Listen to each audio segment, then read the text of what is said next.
I'm Sergeant Alex Kessler. Today we'll be going over how to shoot like a Marine. This is the M40A5 long-range precision sniper rifle. Our bolt action, manual operated, shoulder fired, air-cooled, magazine fed, weapon system with an optical sight. It's suppressed. On top of it, we have the M8541. It is the SSDS, the Scout Sniper Day Scope. It has a windage turret, elevation turret, a parallax knob. It has an illuminated reticle inside the scope, and then it goes from 3 to 12 power. First thing you do before shooting is establish a good shooting position. We do this by placing our rifle face downrange at the target we're going to engage. Get directly behind your gun and move down into a push-up position. You kind of lay down, you open up your legs as wide as you can. This will help absorb the recoil of the shot. At this point, you'll bring the buttstock into the shoulder of your pocket, utilizing the chicken wing method just like with any rifle. Then I'll get a high, firm grip on my pistol grip with a relaxed thumb. The ammunition we fire, the Dodik is Alpha 11. It's a 175 grain match grade round, 7.62 by 5.1 millimeters.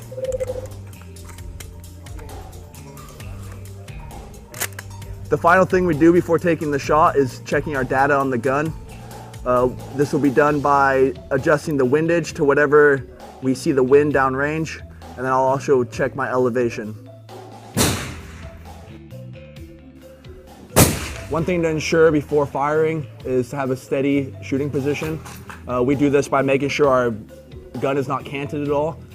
And then my cheek weld is the final thing I'll worry about. And I practice this by putting my chin on and dropping it down and getting a comfortable position behind my scope. And I'm ready to fire.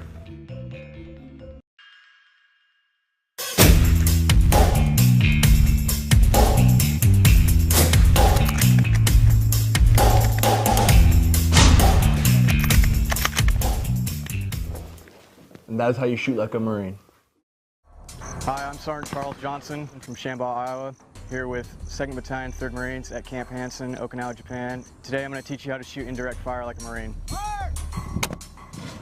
The purpose of the 60mm mortar section is to provide that organic indirect fire support for the company. This allows our riflemen to close with the enemy so they can hit their objectives. We'll have FOs who are out in front of the lines. They're selecting those targets. They'll call back to myself, the Fire Direction Center. I'll take the information that they give me, and I'll make gun data that I pass down to the gun line. Off here to my left, we have the gunner squad leader. His job is the overall responsibility of the gun and also manipulate the sight and orientate the gun towards its targets. Off to the right of the gun is the assistant gunner. His job is to ensure that the ammo is prepped correctly and to load and drop the rounds. And then to the rear, we have our ammo man, which preps the rounds and hands it off to the A gunner so he can fire the weapon. Once the rounds have hit the target, the FO will let me know to fire for effect. And that's when all 3 guns will fire for the prescribed effect on that target and kill the enemy. And that's how you shoot like a Marine.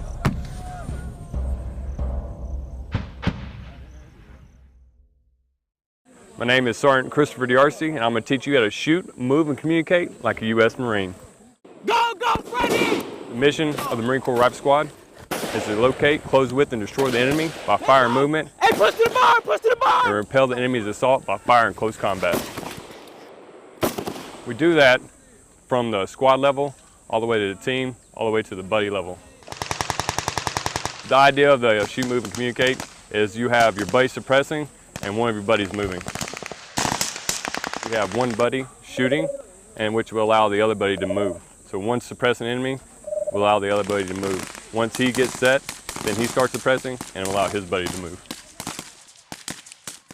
A team or the squad reaches the objective, and they have taken the objective. Come on, let's go, let's move! They consolidate and conduct an ACE report. The ACE report is A, ammo, C, casualties, E, equipment, which will then tell and let the squad leader team there know Miles, give me that ace report. if they have any casualties in their team, One green, what kind of equipment they are missing, or if they're missing at all, and how much ammo they have left to repel the enemy's counterattack. And that, gents, is how you shoot, move, and communicate like a U.S. Marine. My name is Sergeant Connolly from Jungle Warfare Training Center. Today I'm going to teach you how to rappel like a U.S. Marine. If you're on patrol and you come up on a vertical cliff face or near vertical and you have to move troops and equipment, it requires you to know how to rappel. So right now, I'm going to get my L shape. All I'm doing is putting my feet on the edge of the cliff, about shoulder width apart, keeping my legs straight, slightly bent forward at the waist, trying to make an L with my body. Slowly feed line through, get my L shape.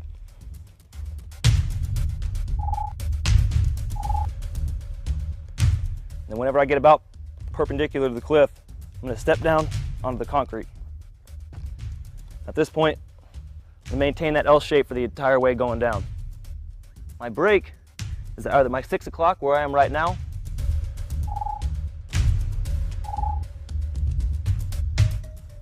or at the 12 o'clock, right here.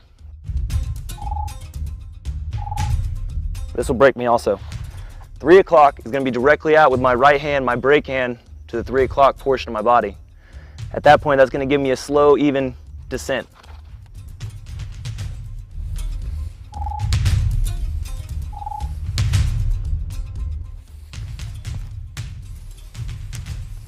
When I'm at 3 o'clock, I just hold that OK symbol and let the rope slide through my hands. And that's how you rappel like a Marine. I'm First Lieutenant Andrew Palmano. Today I'm going to teach you to conduct urban breaching like the United States Marines. Marines find out that there's a building or other area that needs to be entered, and so we have a couple methods of doing that. In certain environments, we'll be required to do so using explosives.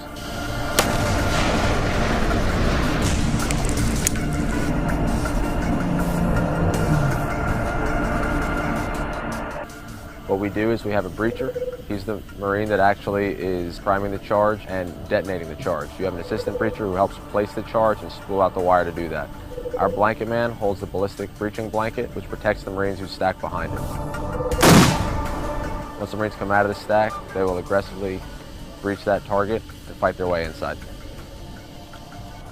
The breacher has just completed giving his hasty breacher's brief for the team, in which he describes the target that they're attacking, the charges they'll be using, appropriate standoffs, as well as the casualty collection plan in the event that there should be casualties within the team. Right now you see that they're moving up to their target and getting ready to stack. So the blanket man has been told in that breacher's brief how far they need to be.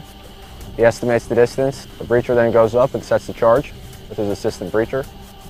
So the breacher is placing the charge on the target. Charge is in place.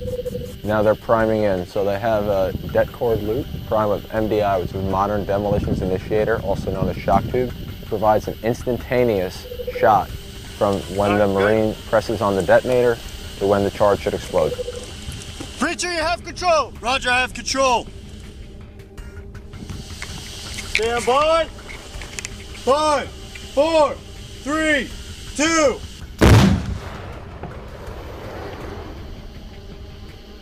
Our Marines have been able to successfully breach some doors, some walls, and some windows. Overall, you have a breacher, you have your charges, you have a breach team, and that's how you breach like a Marine. I am Sergeant Tappan, and today I'm going to teach you how to start a fire like a Marine. See this great fire that we got going on right here? Provides warmth. It can provide you with be able to dry your wet clothing and help you cook your food. But it can't get started unless you have one of these.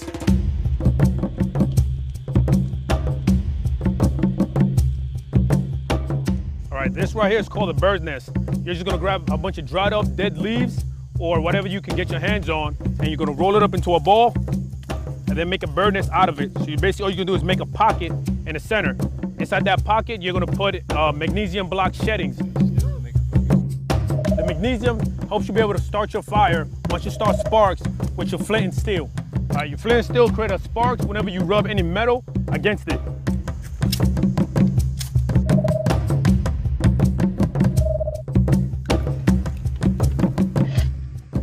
Once you got a small enough flame going, we have your kindling, which is going to be small pieces of stick to be able to start your fire.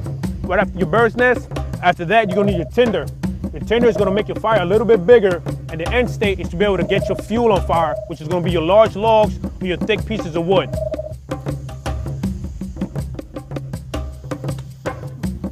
And that's how you start a fire like a Marine.